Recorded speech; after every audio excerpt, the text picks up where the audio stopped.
discapacidad. Allá como por 1883, un individuo llamado Francis Galton, que por cierto era primo de Charles Darwin, creó este concepto, eugenesia. Y decían, fíjense lo que dijo después Fermat, ya en el siglo XX, dijo: las mujeres débiles mentales son casi invariablemente inmorales y si están en libertad, por lo general se convierten en portadoras de enfermedades venéreas o dan a luz niños tan defectuosos como ellas. La mujer débil mental que se casa es 2 veces más prolífica que la mujer normal. Y entonces decían, estas personas, decían con deficiencia mental o debilidad mental, personas con discapacidad, no deben de casarse, no deben tener vida sexual, no deben de tener descendencia. Y bueno, eh, esta cuestión de la eugenesia, que según esto surgió para beneficiar a la especie humana, en realidad dejaba fuera a personas con discapacidad, no solo personas con discapacidad, también a las personas pobres. Yo me pregunto, ¿será que ya no hay gente que siga los mandatos de la eugenesia? Piénsenlo. A mí, a mí me parece que sí. En 1865, en 1838, Edouard Segon abrió en París, en Francia, la primera escuela, así decían, para niños con retardo mental. Y en 1865, en Estados Unidos, ya se habían abierto 7 escuelas de ese tipo. Escuelas donde iban y se dejaba a las personas con discapacidad intelectual prácticamente de por vida. Ahí los encerraban. Los encerraban con una técnica que en México diríamos chicoche. Los niños con los niños, las niñas con las niñas. Escuelas para niñas y escuelas para niños. Pero les preocupaba mucho que se masturbaban, porque consideraban que la masturbación producía deficiencia mental. Y si esta persona con discapacidad intelectual se masturbaba, pues iba a ser más deficiente mental. Por cierto, en la época de Alfred Charles Kinsey, ya como por 1948, publicó en sus tablas que las personas que más se masturbaban eran las que tenían licenciatura al menos. Así que aquí hay varias que incluso hasta con doctorado tienen, se pueden llevar un campeonato desde ya. Decía que 92% de los hombres alguna vez en su vida se había masturbado. Y con respecto a las personas con deficiencia mental, 94% alguna vez en su vida se había masturbado. Es decir, que estaba muy, muy cerquita de los números. Se masturban igual con o sin discapacidad. Pero lo que se estilaba era que se encerraba a estas personas para que no se casaran, para que no tuvieran actividad sexual y les preocupaba, sí, lo de la masturbación y más adelante, allá por los 50, 60, decían que les preocupaba también que había una gran cantidad de relaciones homosexuales. No se preocupen, esto no le pasa a la gente que se masturba. Entonces, una vez Sol Gordon los visitó, un gran investigador en retardo mental, y cuando le dijeron, fíjate, Sol, que hay una gran cantidad de relaciones homosexuales en esta escuela de niños con deficiencia mental, dinos qué podemos hacer. Y él les dijo, pues yo les sugiero que prueben inscribiendo a niñas también, es decir, que los colegios sean mixtos. Van a disminuir en algo la homosexualidad, pero no se va a acabar. Y además, tampoco es una enfermedad. Las guerras siempre han existido, desgraciadamente, pero hubo una que consideraron que era la Gran Guerra, es decir, lo que ahora conocemos la Primera Guerra Mundial.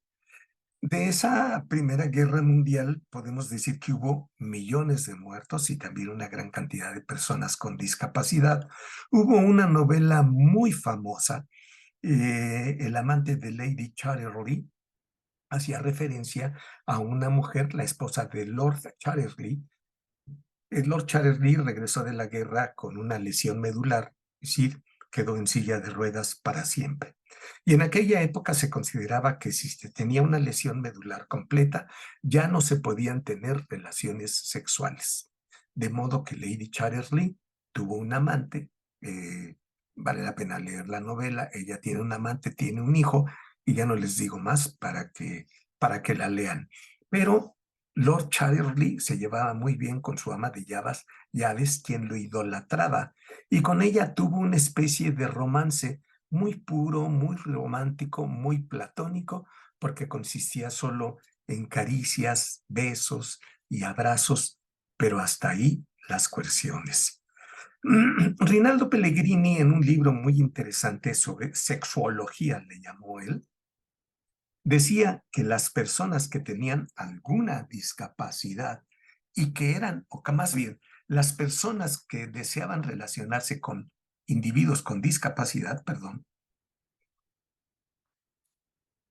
sobre todo con personas amputadas, podía considerárseles fetichistas. Perdón. Yo creo que en la actualidad les llamarían devotos, ¿no? Y en la Segunda Guerra Mundial también regresaron individuos muy lastimados,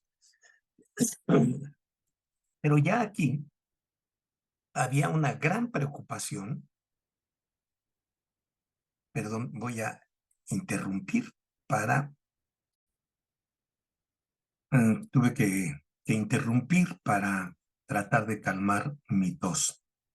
Nos quedamos que en la Segunda Guerra Mundial también llegó una gran cantidad de gente con discapacidad adquirida, y por supuesto hubo millones de muertos.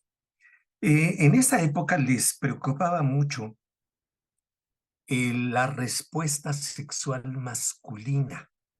Y aquí ya hubo una diferencia en una película por demás interesante, Regreso sin Gloria. Este individuo llega con una lesión medular, pero es capaz de tener una amoría o de tener relaciones coitales, de tener relaciones sexuales con su pareja.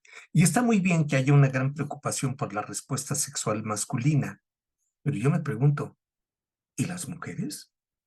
¿Las mujeres con discapacidad tendrán o no deseo sexual, apetito sexual, ganas?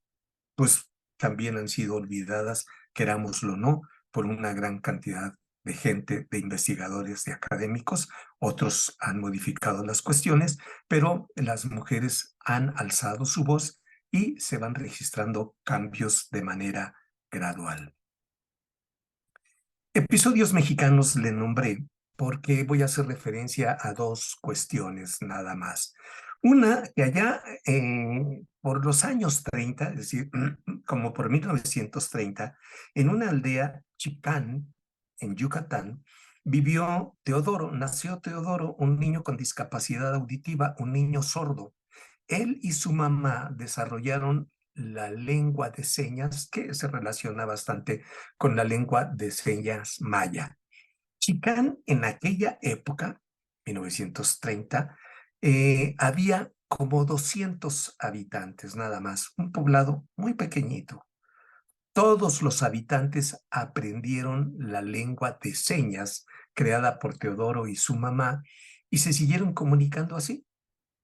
Las personas que tenían discapacidad auditiva se relacionaban, formaban matrimonios y familias con personas que no tenían discapacidad.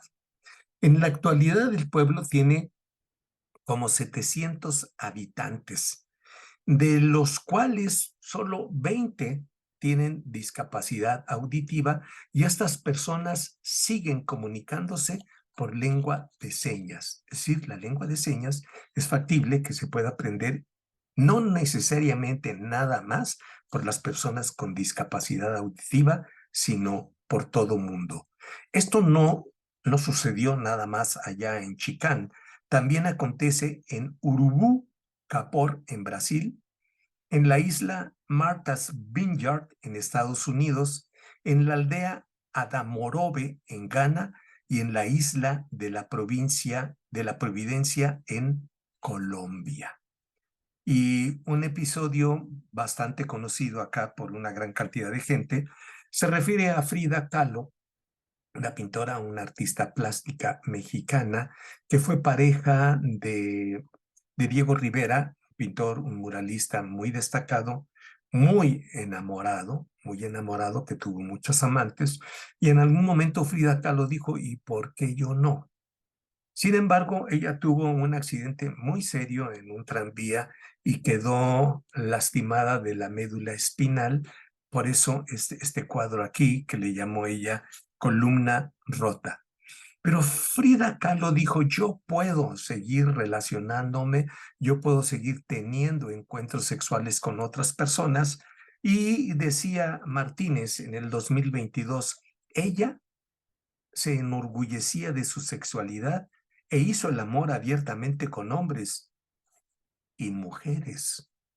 Porque debe quedarnos bien claro que las personas con discapacidad tienen sexualidad y erotismo, pero también, igual que el resto de la gente, no necesariamente van a ser heterosexuales. Pueden ser heterosexuales, bisexuales, poliamorosos, polisexuales, etcétera, etcétera. Cuando vemos potencialmente, lo tienen.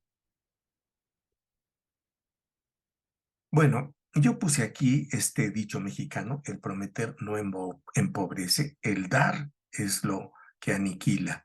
Y quiero mencionarles que allá en los 60 del siglo pasado, Van Miekelsen, en Dinamarca, propuso el concepto de normalización. Significaba que animaba, procuraba, decía que las personas con deficiencia mental deberían de ser tratadas de la misma manera que el resto de la gente. Había que normalizarlos, ¿sí? Había que quitarles esos estigmas que existían desde tiempos inmemoriales. Y unos años después, Mary Warnock habló de integración. El concepto lo creó ella y se refería a que los niños y las niñas deberían de asistir a las escuelas ordinarias sin exclusión. Tiene sus pros y sus contras. Tiene un montón de cuestiones que vale la pena analizar y reflexionar al respecto. Pero también conviene mencionar que entre los 60s y los 70s, una gran cantidad de activistas que han luchado por los derechos de las personas con discapacidad denunciaron el capacitismo. Y en foros internacionales apoyados sobre todo por la ONU y por la OIT, la Organización Internacional del Trabajo, han hecho cuando menos propuestas teóricas y académicas que son muy bonitas y que falta aterrizarlas. Hace falta que se sea más estricto para insistir, pedir que se cumplan. Y uno de los grandes teóricos de la discapacidad, Tom Shakespeare, dice, los derechos de las personas con discapacidad a la expresión sexual no están garantizados en la mayoría de los entornos residenciales. Y no solo eso, agregaría yo. Sabemos muy bien que una gran cantidad de personas con discapacidad padecen abusos y violaciones sexuales, lo cual es sumamente injusto.